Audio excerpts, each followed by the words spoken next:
بسم اللہ الرحمن الرحیم۔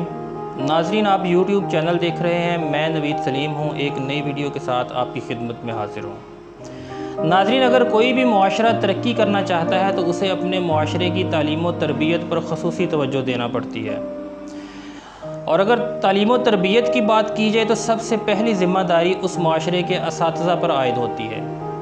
لیکن اگر اساتذہ خود ہی معاشی مشکلات اور ذہنی الجھنوں اور پریشانیوں کا شکار ہوں تو وہ بچوں کی صحیح طور پر تعلیم و تربیت کرنے کے قابل نہیں ہوتے۔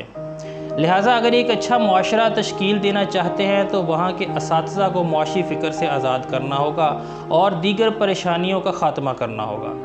تو ناظرین، آج کی ویڈیو کے اندر ہم اساتذہ کے مسائل پر گفتگو کریں گے کہ ہمارے معاشرے کے اندر اساتذہ کو کون کون سے مسائل درپیش ہیں۔ تو ناظرین، سب سے پہلے آتے ہیں معاشی فکر کی طرف۔ ہمارے معاشرے کا استاد معاشی فکر سے آزاد نہیں ہو پاتا۔ استاد کی تنخواہ اتنی کم ہوتی ہے کہ اس میں اس کے گھر کا خرچہ چلانا مشکل ہو جاتا ہے۔ اسے اپنے بیوی بچوں کے اخراجات کی فکر رہتی ہے اور وہ ذہنی الجھنوں کا شکار ہو جاتا ہے، جس کی وجہ سے وہ بچوں کی تعلیم و تربیت پر صحیح طور پر توجہ نہیں دے پاتا۔ اگرچہ حکومت ہر سال سرکاری ملازمین کی تنخواہوں میں اضافہ کرنے کی کوشش تو کرتی ہے، لیکن وہ اضافہ آٹے میں نمک کے برابر ہوتا ہے۔ مہنگائی کے تناسب اور ڈالر کی بڑھتے ہوئی شرح کو اگر دیکھا جائے تو وہ اضافہ نہ کافی ہوتا ہے، نہ ہی اس سے گھر کے اخراجات پورے ہو سکتے ہیں، اور نہ ہی ایک استاد اچھا معیار زندگی برقرار رکھ سکتا ہے۔ ناظرین، اسی سال کی مثال لے لیں، 2022 کے اندر اساتذہ کی تنخواہوں میں 15% اضافہ کیا گیا، 15% ڈسپیرٹی ریڈکشن الاؤنس بھی دیا گیا، اور اس کے ساتھ 5 ایڈ ہاک ریلیف بنیادی تنخواہ کے اندر ضم کر دیے گئے۔ لیکن اس کے باوجود اگر ریاضی کا استاد ہونے کی حیثیت سے میں حساب لگاؤں تو پچھلے 2 مہینے کے اندر اساتذہ کی اور دیگر سرکاری ملازمین کی تنخواہوں میں $46 کی کمی آئی ہے۔ ناظرین، ریاضی کے استاد حساب لگا سکتے ہیں کہ پچھلے 3 یا 4 سال کے اندر ہماری تنخواہوں میں کتنی کمی ہو چکی ہے۔ $46 کا مطلب ہے 10,396 روپے۔ تو 2 مہینوں کے اندر 10,396 روپے ہماری تنخواہوں میں کمی ہو چکی ہے۔ ناظرین، اگر یہی حالات رہے تو ہمارا استاد دن بدن معاشی تنزلی کی طرف چلا جائے گا۔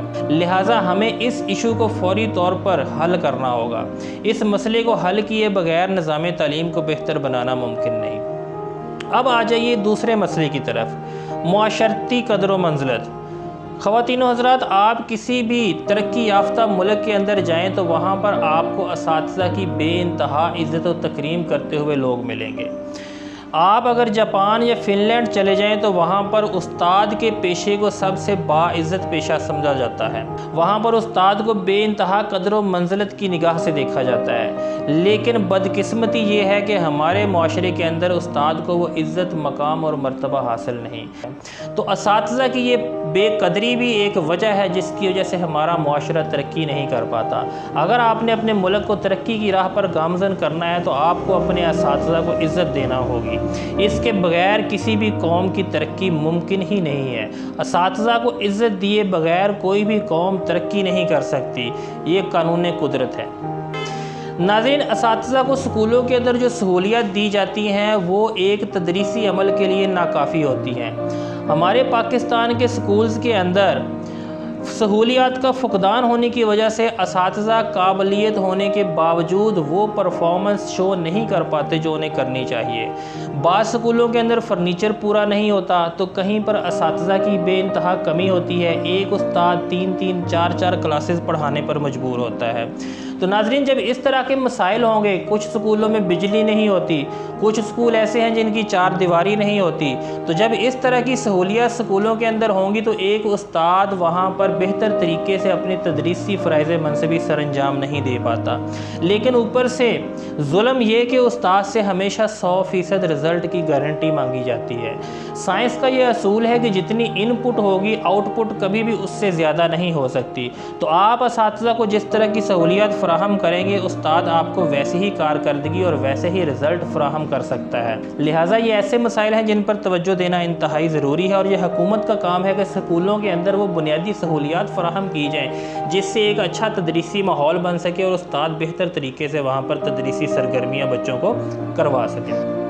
اب ناظرین آ جائیں اساتذہ کے تربیتی کورسز کی طرف۔ اساتذہ کو حکومت وقتاً فوقتاً تربیت کے لیے ٹریننگ کورسز کرواتی ہے، لیکن ناظرین میں نے بھی وہ کورسز اٹینڈ کیے ہوئے ہیں۔ ان کورسز کے اندر سٹنگ ارینجمنٹ، موسم کی صورتحال اور وہاں کا انوائرمنٹ اس طرح کا ہوتا ہے کہ وہاں پر سیکھنے کا عمل تو دور کی بات، وہاں پر چند گھنٹے بیٹھنا ہی کسی امتحان سے کم نہیں ہوتا۔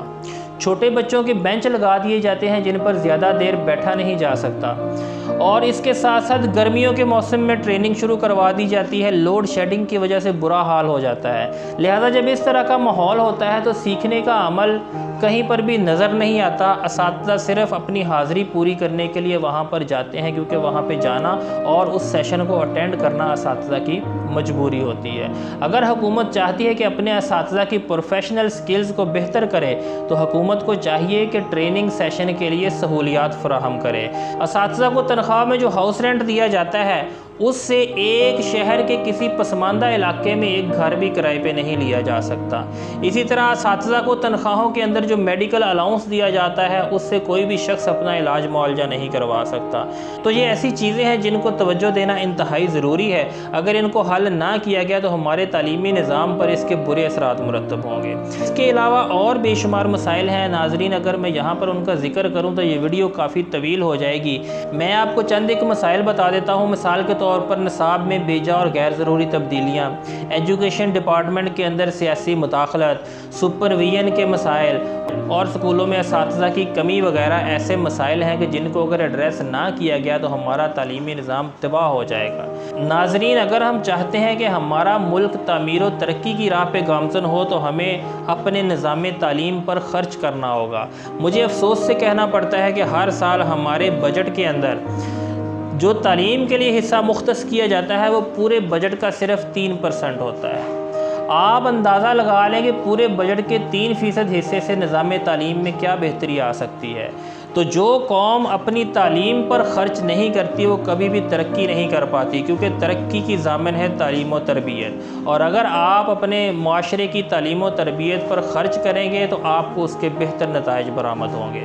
میں پھر وہی اصول دہراؤں گا کہ جتنی ان پٹ ہوتی ہے آؤٹ پٹ کبھی بھی اس سے زیادہ نہیں ہو سکتی، لہٰذا اگر آپ اپنے معاشرے کو بچانا چاہتے ہیں تو نظام تعلیم پر خرچ کریں، صحت کے نظام پر خرچ کریں۔ تعلیم اور صحت دو ایسی بنیادی چیزیں ہیں کہ جن کو اگر آپ نے ٹھیک کر لیا تو آپ کو ترقی کرنے سے کوئی نہیں روک سکتا۔ دعا ہے کہ اللہ تعالی ہم سب کا حامی و ناصر ہو۔ آج کے لیے اتنا ہی، اگلی ویڈیو کے ساتھ آپ کی خدمت میں حاضر ہوں گے، تب تک کے لیے اجازت دیجیے۔ اللہ حافظ۔